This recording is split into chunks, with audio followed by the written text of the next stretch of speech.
he came with a stick, he banged 3 times, and walked away. They ask him what's going on here. So he says, well, this guy is an emissary of the parts, and I owe him money. The rule is, the 3rd time that he comes, if I don't pay after that, then he sends for, to put me in jail.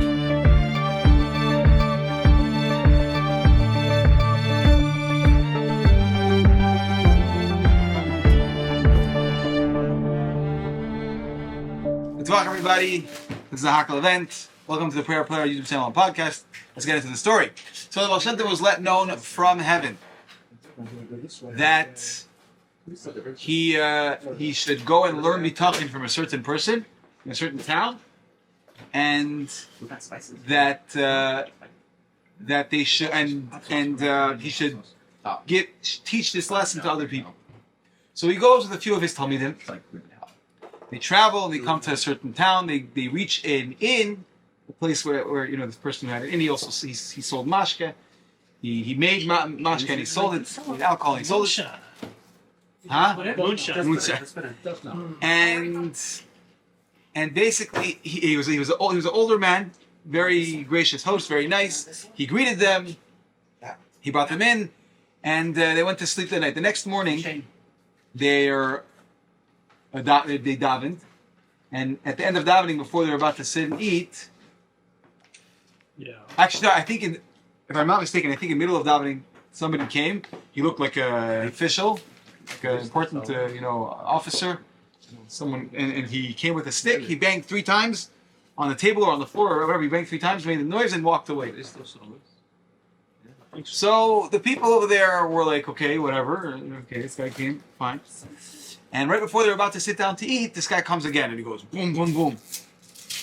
And he bangs with a stick 3 times. So they asked the balabas, what's going on? They ask him, what's going on here? So he says, well, this guy is an emissary of the parts of my landlord, the person who's in charge of the entire, this entire region. And I owe him money. And the rule is that he sends somebody, and he sends him 3 times, to bang with a stick 3 times. And the 3rd time that he comes, if I don't pay after that, then he comes and sends for, to put me in jail. But they didn't see, the Baal Shem Tov didn't see, and the Talmidim didn't see that this person seemed worried at all. And they were about to sit down to eat, so they said, maybe you should take care of it. You go and pay before you, before we sit down. And he says, it's okay.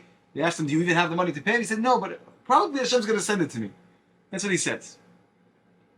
So they sit down, they eat, and the entire time they're eating, he was acting without any stress, as if there wasn't this looming predicament about to hit him. Like 100% like he was sure everything would turn out fine.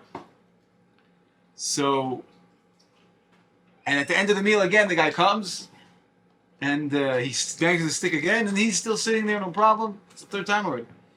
And after they're done, they eat, they bench. He, puts on his coat, and he, puts on his belt to get ready to go. And they ask him, so what, you have the money all of a sudden?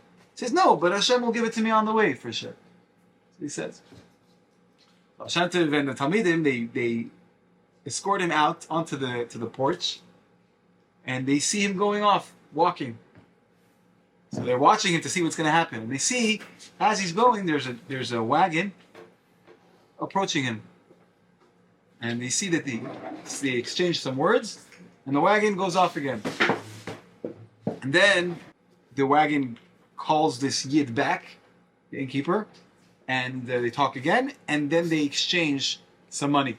You see he's exchanging some money. And very short, very, very brief conversation, and he walks off. So they run over to the guy in the wagon, and they ask him what happened. So he said, well, I saw him, and I know him to be a very, very honest man, a very trustworthy person, and I know that he makes mashka. I said, I want to buy all the mashka that you make in the next season. So, but he set a price that we didn't agree on the price. He said his price is too high for me. I don't think it's about mashka or like secret spies or people dying. It's all about Mali says it's all about mashke and secret spots. Okay. Back in the day, it was robber this, sneaky that, government the other, and mafia. You have to drink to cope with it. Oh, and voodoo stuff like Moonshine, baby. It's all about the moonshine. Anyway, Okay. continue going. Yeah. So they ask him. So he says basically, I wanted to buy it from him, but we couldn't settle on a price. basics. We couldn't settle on a price. But I saw that he was stubborn. Why is it multicolored? He was ready to walk away. And so because I was forced, and I knew that he was honest, so he wouldn't just overcharge me for no reason. So obviously, it's in the realm of being reasonable.